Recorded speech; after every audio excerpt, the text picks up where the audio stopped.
right, good morning, Uplift Church.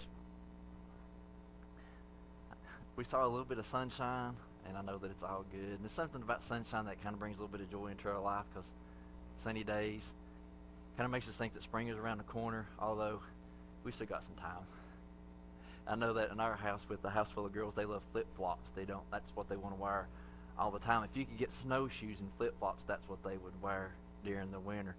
And it's kind of funny because there's so many things that bring us joy. And sometimes it can be some of the most simplest of things to bring somebody a little bit of joy. And sometimes we might think that it'd be almost ridiculous. And but to other people's eyes, it's like, it means so much. Like if you go up to a kid and you have a pack of bubble gum, you're like, hey, would you like a piece of bubble gum? Man, their eyes just light up. Then you go to an adult and they're like, yeah, sure, thanks. For an adult, it'd be a little bit different. If you walked up to them and said, hey, would you like to have $100? Oh man, they're gonna light up.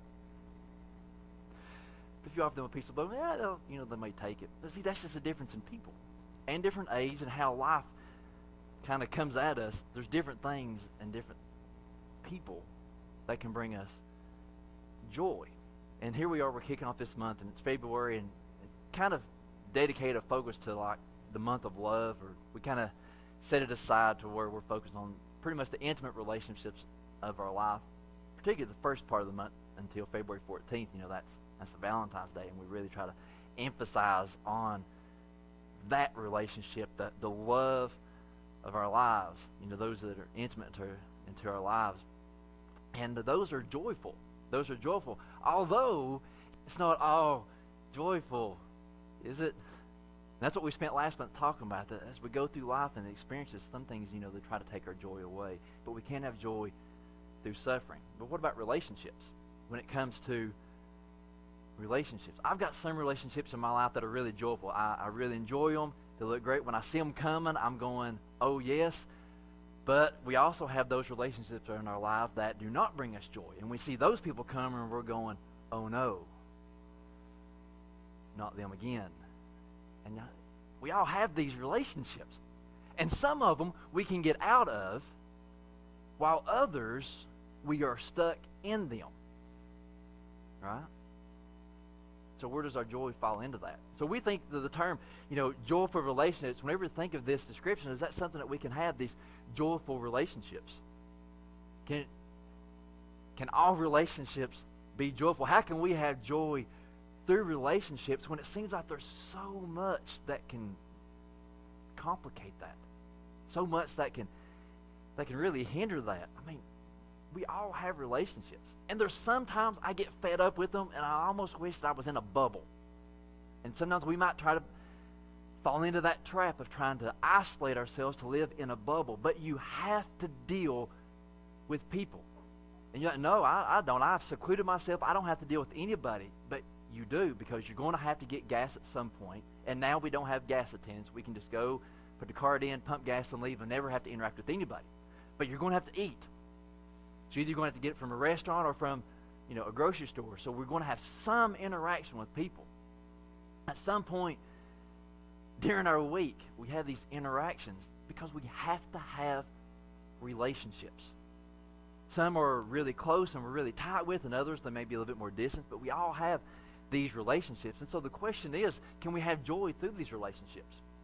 What are some relationships that you've got in your life? Do you have some of these relationships that bring you great joy? And you have some of the relationships that bring you almost great sorrow. Relationships. And they're hard, they're complicated, they're messy, but they also can bring us some of the greatest joy. And one thing that we learned last month, speaking about joy, is that there's usually joy through suffering. That joy comes through this suffering. So what relationships do you have? And then we have relationships with our parents, with our siblings, with our kids, with our spouse, with friends, with church, with co-workers. We have all these different types of relationships. So what's some of the relationships that you have in your life and people that you deal with? Now as you're thinking about, some of those types of relationships, what about some of the ones that are a little bit more complicated? The ones that really don't bring you joy?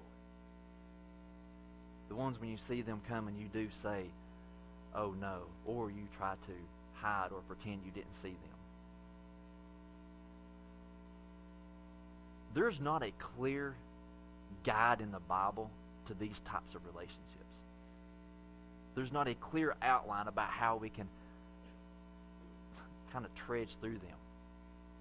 But there are some principles that Jesus taught on when it comes to relationships. And we're going to kind of look at this, and I think that it would really help us. Because usually when it comes to relationships, particularly the one that we have a hard time dealing with, we typically think that they're the ones that's at fault.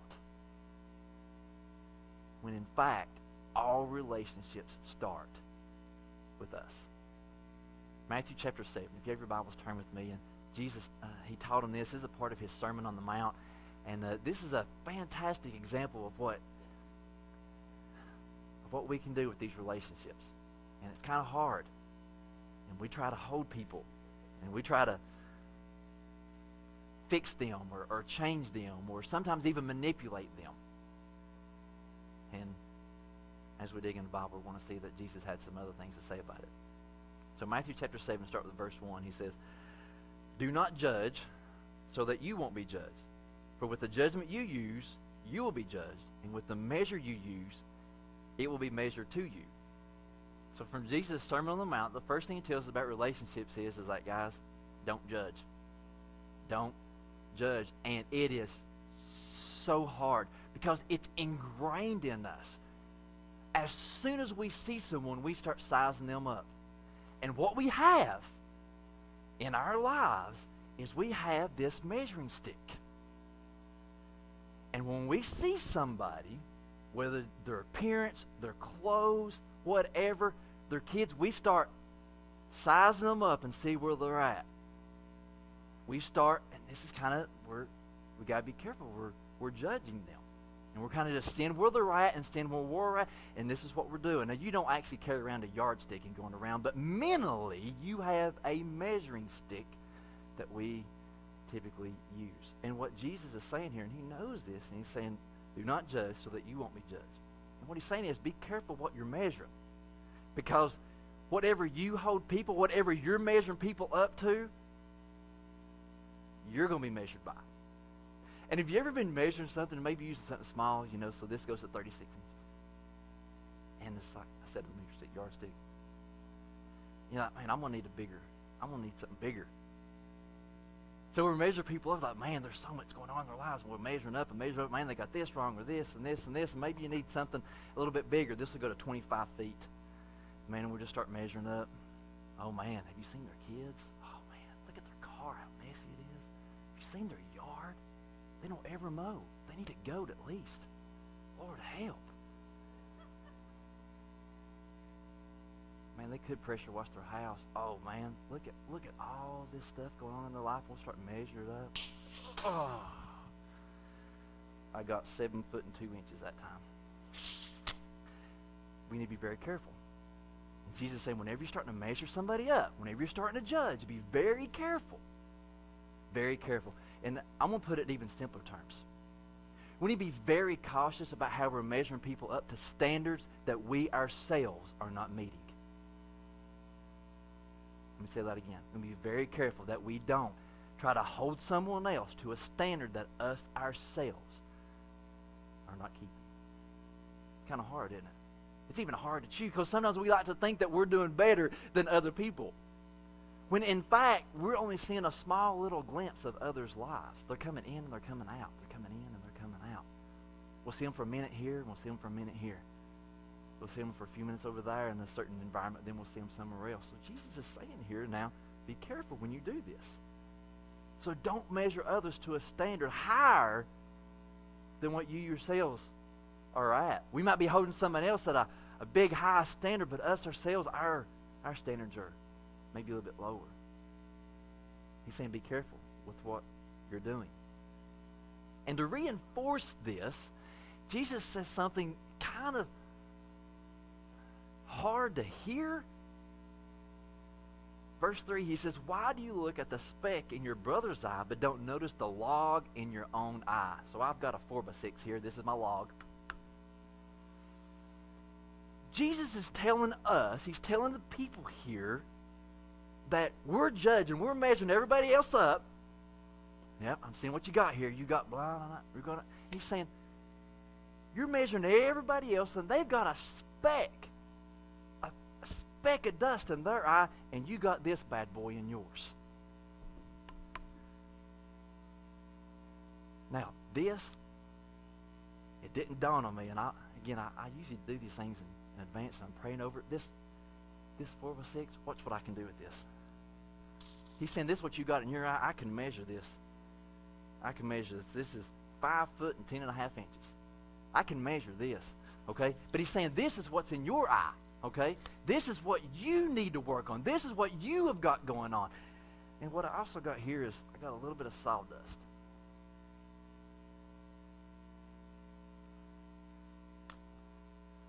And I don't even know if I can get it. I'm going to try to get just one speck out, okay? Now, I tried this last night, and I could. One speck. I got one speck right there on the tip of it. Can you see it? You can't? Actually, I can't either. There it is. I got it. It's right there. Now, let me get my tape measure out. Now he's saying, why are you measuring other people's speck?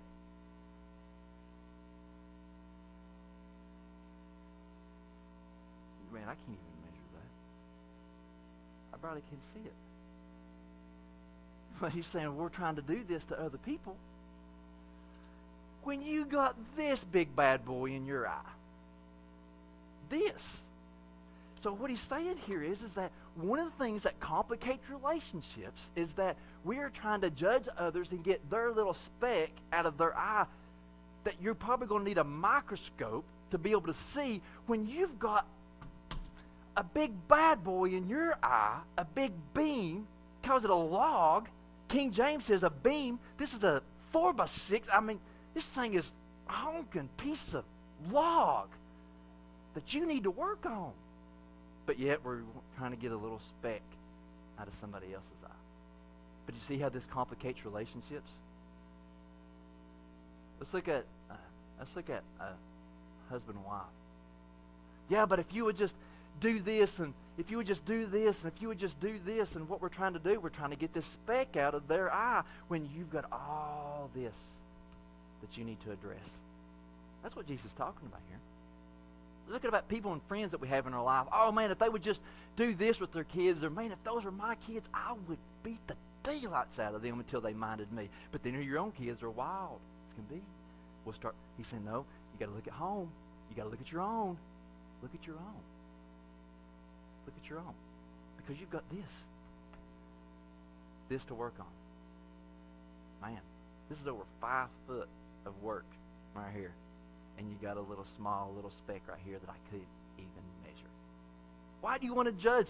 Why do you want to judge? Why do you want to help your brother out when they got a speck in theirs when you've got a log in your own eye? And you're talking about, man, this is impressive because, man, I can see this. This is pretty clear. I can see this, not the speck. Not the speck. So then he goes on. Look what he says in verse 4. He says, or how can you say to your brother, let me take the speck out of your eye, and look, there's a log in your eye. So, what he's saying is, here you go. You got this big old honking thing, and you got this beaming out of your eye. Okay, you got this, it's just beaming out. And you're going up to people like this. Hey, let me help you with your eye and get that speck out. And Jesus is like, how can you do that when you've got this in your eye? You're blinded by your own stuff. You're blinded by your own issues. You're blinded by your own stuff that you need to measure up. No wonder No wonder we have relationships that are not joyful, because we're holding other people to a higher accountability than us ourselves are being accountable to. And even your own issues, your own log, it can be measured. Now, maybe you've had somebody to tell you, or maybe offer their opinion to you when you didn't ask for it. And this is kind of what they may be trying to do, trying to help you with your speck. But the one thing, church, we need to understand is that we've all got stuff going on. No matter what you see in people's lives, we've all got stuff going on. We've all got some sort of log that we're working on. One of my favorite kid songs is "He is Still Working on Me." And I sing that a lot because I am not perfect. He is still working on me to make me what I ought to be. Is he still working on you? Yeah, church, we're growing. We're learning. Just because we're Christians doesn't mean that we're perfect. It means that we are on the road working on what's in our eyes. This is pretty serious, isn't it? Because this is pretty big compared to the little bitty speck that I had right here. Pretty big compared to the little speck. You see, work on yours. Work on yours, because if we don't, here's where this word comes out. And I really dislike this word in church, because he says in verse 5, hypocrite with an exclamation point. Hypocrite.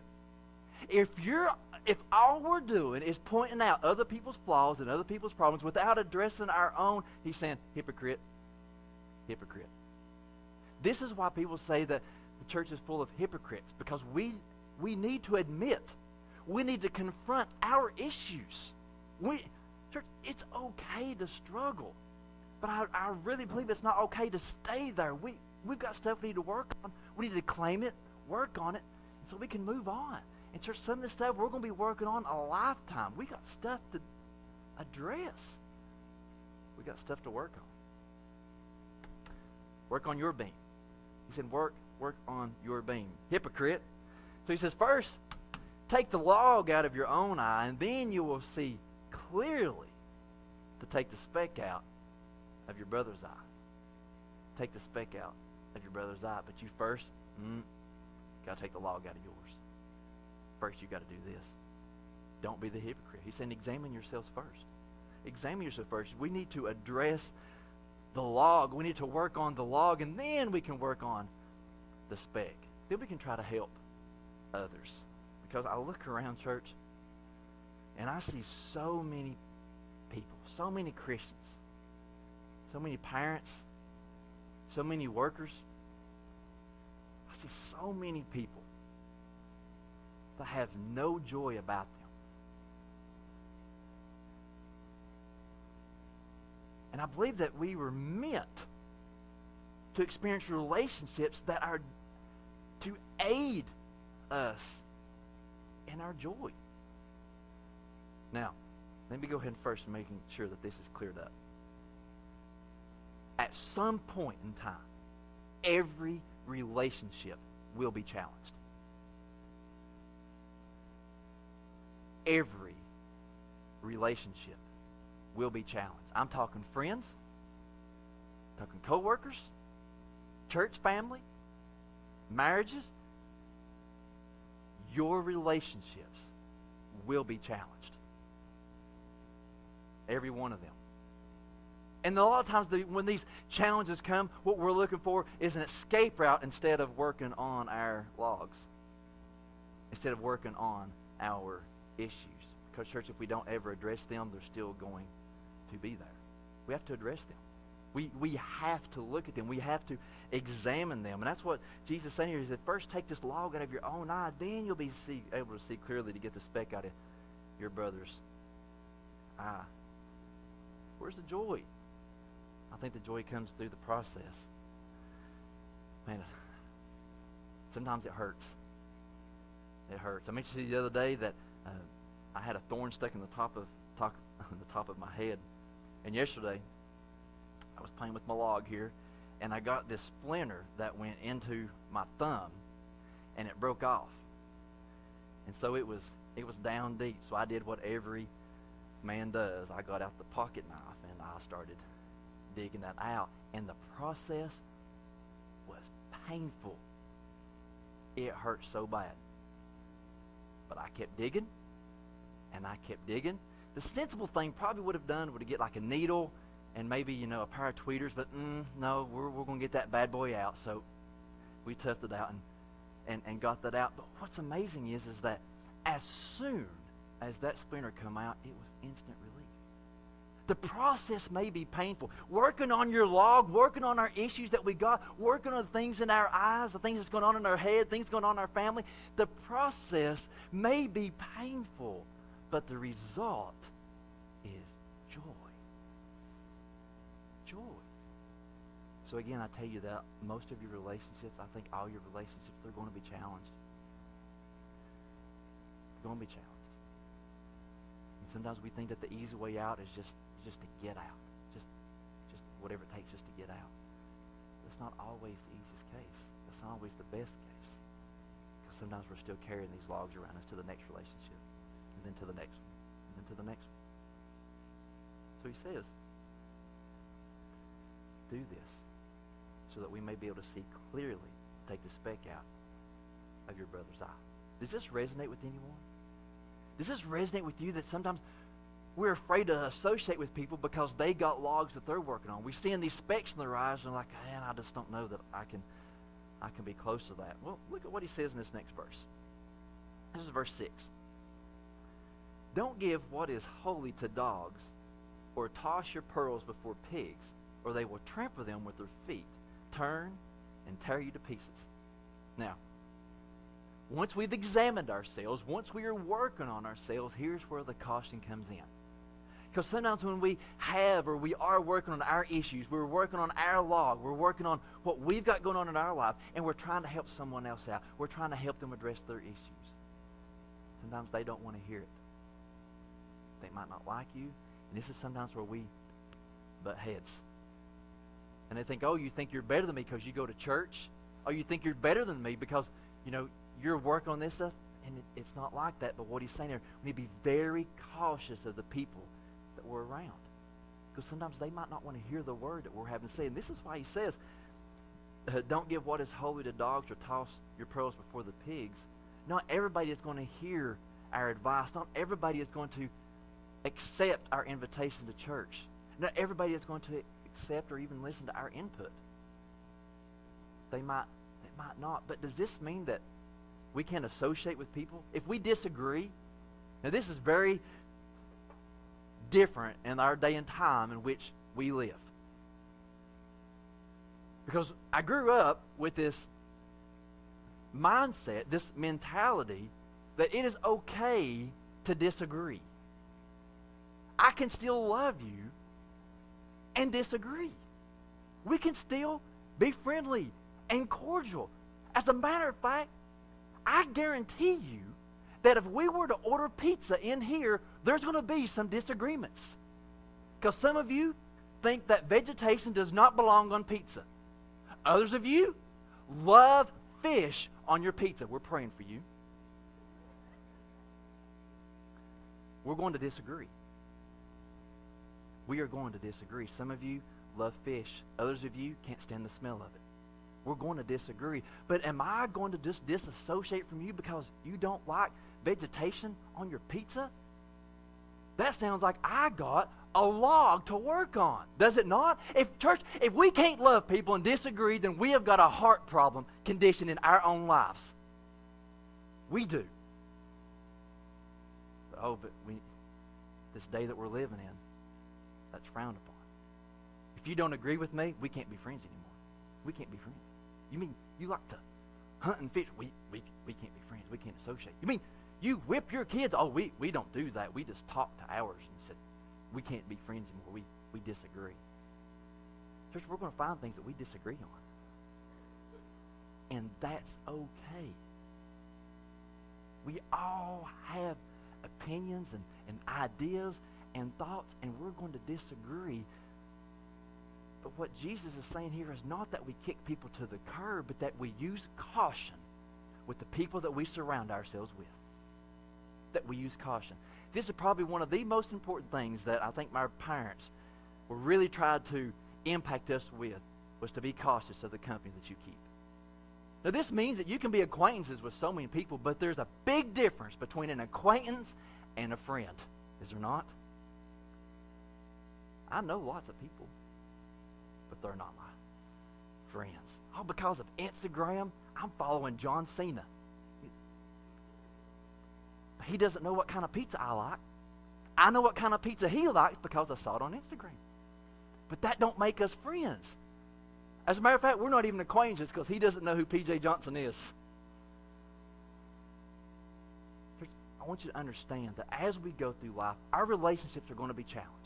They will be challenged. But it doesn't mean that we have to just kick them to the curb. I disagree with my kids on things. I do. So just this week, we had a disagreement. I usually do the grocery shopping because I love to cook. I'm trying to help my wife. I usually do the grocery shopping, and I like Frosted Flakes cereal. But I come home from the grocery store with Frosted Flakes cereal. And they asked, Daddy, can we get Cinnamon Toast Crunch? All right, we'll try it. So I get it. And then I just think it's just one of great nighttime snacks. It's just a bowl of cereal and milk, and it's a great gift of God. So I'm trying it out. I'm eating it. I'm like, it's okay. So this morning on the way to church, we're talking about cereal. Hey, thank you so much for getting this Cinnamon Toast Crunch. Everybody agrees. I don't. I want my Frosted Flakes because they're great. We disagree. We disagree on cereal. But in the time that we're living in right now, we're almost kicking people to the curb over something so minute over that. Church, we have stuff we need to work on. Our logs. And we're going to disagree. And that's okay. We can be friends with people that we disagree with. And we can love them. We can love them. So Jesus is saying, listen, some people are not going to hear you. Some people are not going to like your invitation to church. Some people are not going to like you helping them out. So we can still love someone and we can still be friends with someone without having to agree on everything. And church, there's one last statement here that we need to really understand. That you may have a whole lot of friends on Facebook or a whole lot of followers on Instagram, but church, it is impossible for us to be friends with everyone. It's impossible. There's some people that's not going to like you for reasons that you have no idea why. And that's okay. We cannot be friends with everyone. But what we can do is those people in our inner circle, those people that help us, those people who know of our log and love us anyway. Church, this is what marriage is. Because when you get married and you're living with someone, you're finding out what their log really looks like. And sometimes it looks bad. It looks rough. And the more you get to know them, you're going to see like, wow, this log keeps getting bigger and bigger. And church, it seems so ridiculous. But these are the things that we disagree with and that we're going through life with. Again, if we were to sit down and if we know somebody long enough, there's going to be stuff that they disagree with. That you disagree with. Even when it comes down to laundry detergent, which one do you buy? There's a whole shelf plumb full, a whole aisle dedicated to Walmart for laundry detergent. Did you know that? I looked at this yesterday. We like Purex. But that goes against what I was raised on. I was raised on Tide.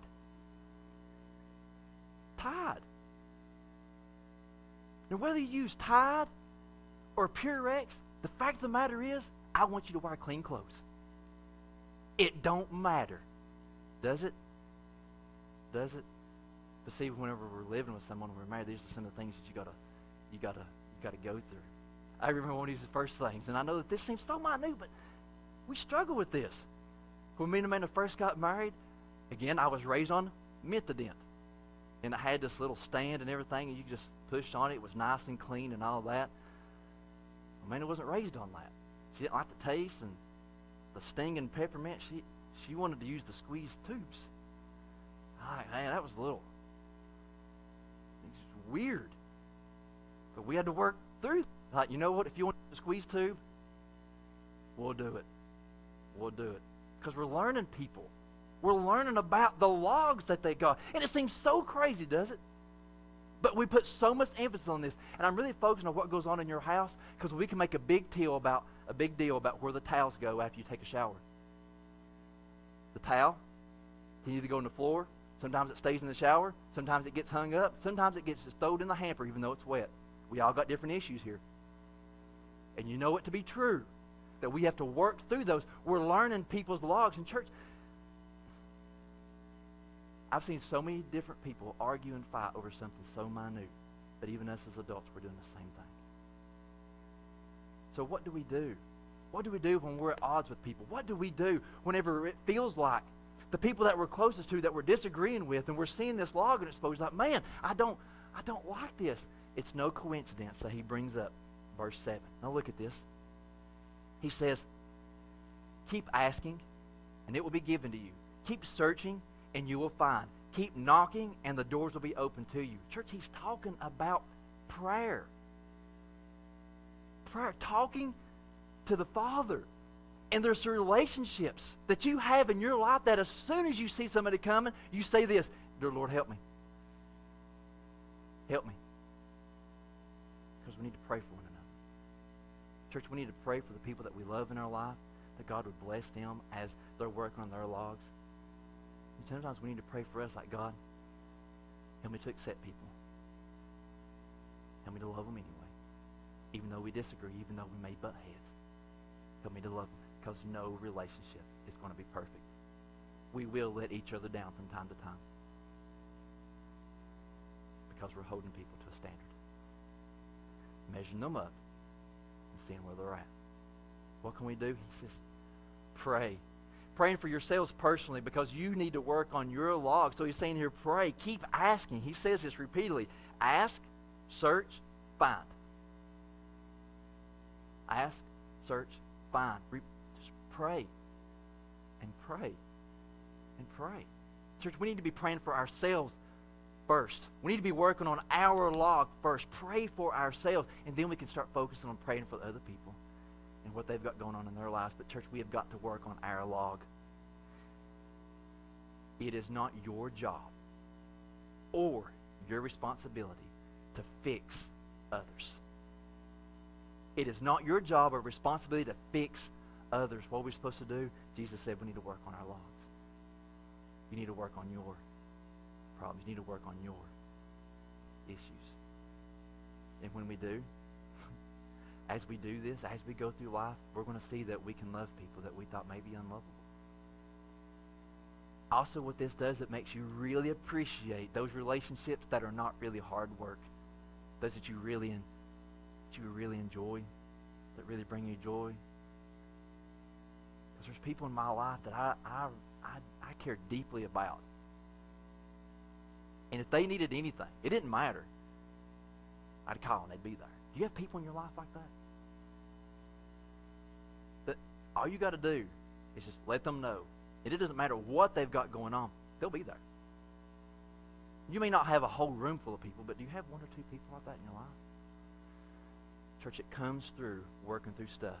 Addressing things, working through problems, working through issues, and also being very cautious about how we measure other people up. Be very cautious how we measure other people up. Because when we start measuring other people up, we'll see that they're falling short of the standard that we're keeping. I'm so glad that we have a God who does not look at us day to day and do this. Because I would fall short every single day. Would you? So glad he doesn't do that. He loves us despite our faults, despite our failures. He loves you and all your mess So many times I hear people say, like, I'm gonna get right with God as soon as I get things lined up. Church, it don't work that way. It takes God to work on your log. We need Jesus. We need him. That's why this concludes this part with prayer. Because we need to pray. And if you're thinking you're here today and that you ain't got nothing to work on or that you're perfect, you're mistaken. We all have something. Maybe some greater, maybe some smaller, but we've all got stuff to work on. And be very cautious about how we're measuring other people up. Because as you look at John 3:16, and God so loved the world, that gave his only begotten Son, that whosoever believeth in him shall not perish but have everlasting life. It's whosoever. That included everybody. All the world. Them, their family, their messes. All the world. So what is our job? What do we do? Church, it's time that we address our stuff. We address what's going on in our lives. And then we can start looking at others, trying to help them out. Let me just make sure that this is clear. Because it's not saying that you're going to get all this addressed first. Because, church, you're always going to have a log in your eye. There's always going to be something that you need to work on, that you need to address. And I've learned that it evolves as you grow up. Because you change. We had this conversation in our at the kitchen table, because we usually eat supper together, and we'll do a Bible time, a Bible lesson, and then after supper we're washing the dishes, whatever, and then we usually do a snack. Sometimes the girls, they get monthly snacks, so they get a whole pack of cookies that has to last them the entire month. And me and Amanda have our own snacks. And so we had this conversation at our kitchen table, and one of our girls, and she was saying, I'm looking forward to when I get married and have my own kids. Because when my kids ask me how many cookies they can have, I'm going to tell them what you all tell us. 2. But then I'm going to go into the pantry and I'm going to get 4.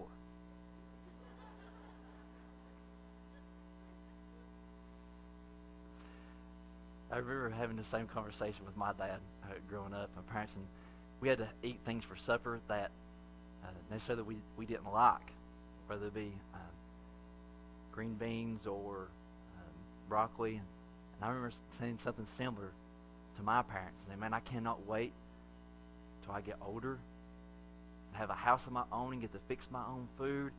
And then I'm going to be able to eat what I want, when I want, and how much of it I want to eat. And then Dad said, you say that now, but it'll change. No way. He's right again. Because now I like green beans and I like broccoli, and I don't just eat banana pudding all the time. We change as we get older. Your likes, your dislikes. If you look at you versus like you, let's say like when you're a teenager, I bet you probably even listen to different music. We change. The style of clothes that we wear versus when we were younger, it's kind of changed. We're going to change. And as we change and as we evolve, we're going to see that there's different stuff that we need to work on and different things that we need to address. Something that might not be an issue for you now may be an issue for you when you're 10 years older. So what's the point? Church, it's simple. Be very careful how we judge others. Be very cautious how we measure them up. For one, we have no idea what happens when they're not in our sight.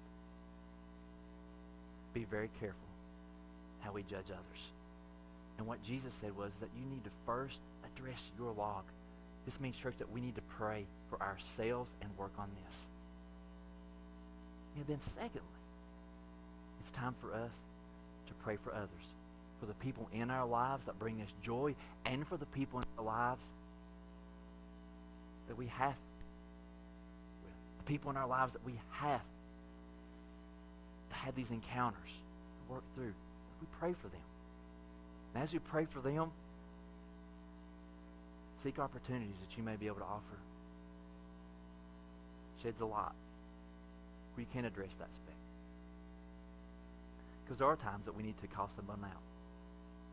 But we need to make sure before we do, we're addressing our logs as well. I don't know I'm not sure what kind of relationships you have in your life, or how that they might need to change, or how you might need to address this. But I do know two things. One, we all have something to address, and we all have relationships. It's time for us to pray. To pray for ourselves, and then pray for others. To pray for ourselves that we can work on these things to get closer to God and walk with Him. And that as we do, we're not going to be so quick to judge others on what they've got going on in their life. But instead, seek an opportunity to help them through theirs. Could you imagine what would happen if we all went through life like this? Could you imagine how love would be experienced and felt? That we could love someone even though we may disagree? That we could walk through life and tell somebody that, hey, you're doing that wrong, without them getting angry and upset? It's so funny because I've been teaching my kids how to do certain things. Whether I teach them to wash the dishes, the way I wash dishes, or to cook something the way that I cook it. And so what's funny is that here we are, we're doing this, and then Amanda, she may be cooking something, and one of the girls will go, Mama, that's not right. It's like, what? I'm washing dishes. How can you do it wrong? Because she's like, you got to do it this way, and this way, and this way. And so she's very quick to say, listen, there's more than one way to do something. Your daddy is not always right. And she's right. Sometimes whenever we hear those words, hey, you're doing this wrong, or hey, you need to address this, sometimes it goes against the grain. Sometimes it just doesn't feel very good to hear these things. So church, if someone comes to you out of love, says, hey, you've got something you need to work on here, I encourage you to hear them out. Because if someone is coming to you in love, they love you. They care about you. They're not trying to belittle you or embarrass you. And Jesus here, he was not trying to embarrass. He had a great sermon and these people were all around. He wasn't trying to embarrass them. All he was saying is, guys, listen, we've all got stuff to work on. It's not time to be holier than thou, but let's work on our issues. Then we can help others with theirs. Who in your life do you need to pray for? Because we're going to take a few moments. We're going to pray for ourselves. And then we're going to pray for the others in our lives. Would you pray with me? Father God, we love you and we thank you for all that you do for us. We thank you for your word. And sometimes, God, it's so rich and it's so powerful. And sometimes it can kind of be hard to swallow. This morning we don't really like to hear the words about issues that we've got, or what Jesus referred to here as a log in our eye. But it's really hard to hear. So God, I just pray right now that you just reveal yourself unto us. God, through the power and the presence of your Holy Spirit, Father, I just pray right now that you just search this room out, those watching online. God, that we might hear from you and respond to your word the way you're calling us out. As you pray right now, how do you need to pray for yourself? We're talking this morning about the log. How do you need to pray for yourself? Because right now is your time to respond to God's word, the message that he's proclaimed. These are the things that's trying to rob you of your joyful relationships. These are the things that's trying to rob you of your peace. This morning, right now, how is it that you need to pray for yourself? And the log in your eye. Right now is your opportunity to talk to the Father, whatever that looks like. You hear burdened this morning? That you're just so overwhelmed with your log? I encourage you to come to the altar and pray.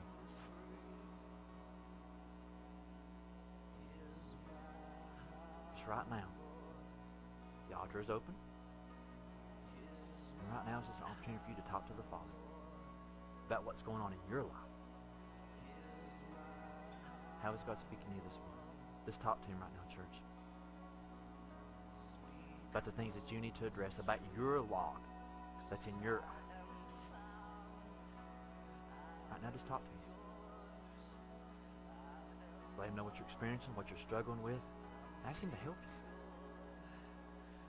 Church, don't let it stop today. Let it be continual. That we will not stop. Because he said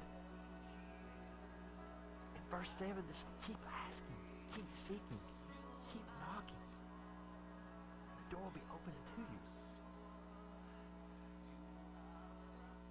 Church, there's some that's come to the altar this morning. Church, if that's you, if you need to come to the altar this morning, you're so overwhelmed with your log, you're so overwhelmed with your burden, you're so overwhelmed, just come to the altar. Just give it to God. Doesn't mean it's going to be magically disappear. This is where you start. Talking to the Father.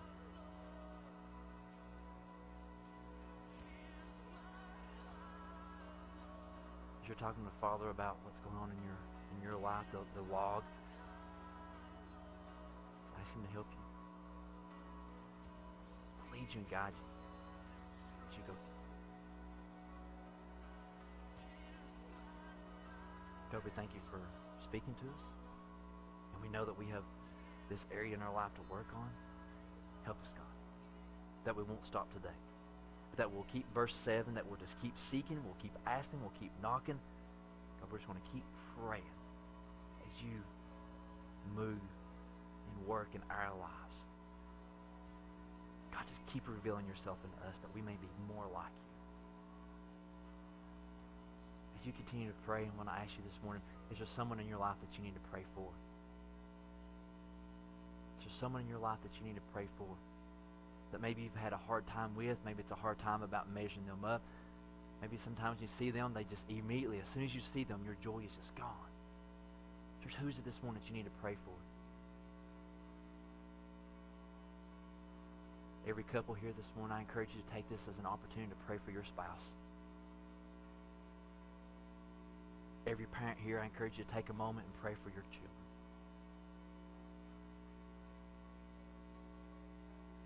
Every child here, I encourage you to take a moment and pray for your parents.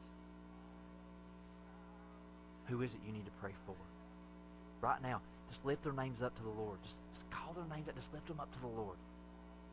Pray for them. That God would move and work in their eye. He would address what they've got going on. And that he would use us maybe to even enhance them to make their life better.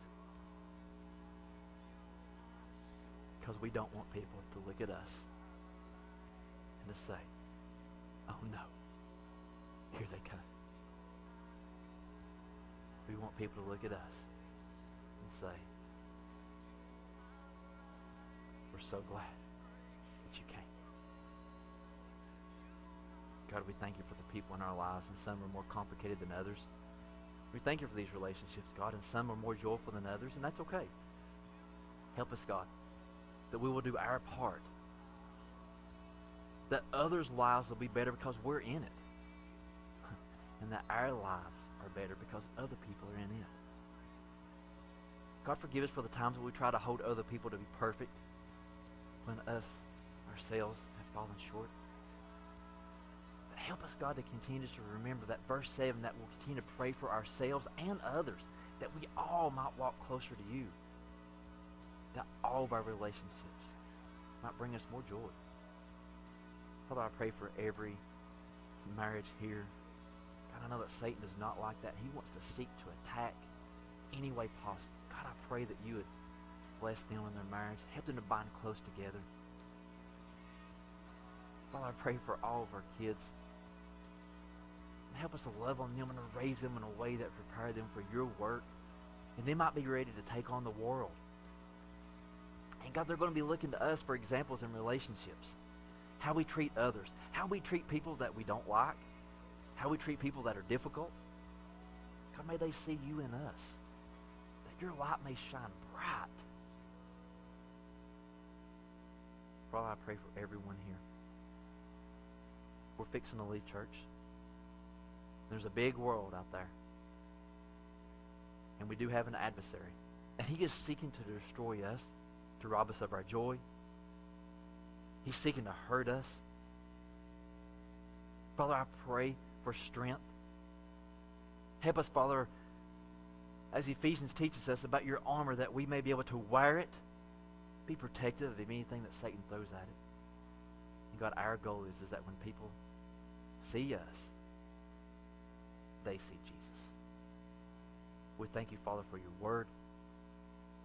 Now may it be in our hearts as we go about our week's business, as to work, in grocery stores, driving, that people would see joy in us because we're addressing the log in our eye. We're not perfect, but we're addressing it as we walk with you. God, we love you and we praise you in Jesus' name. Amen. Would you take me to give God some awesome praise? God, I love you so much.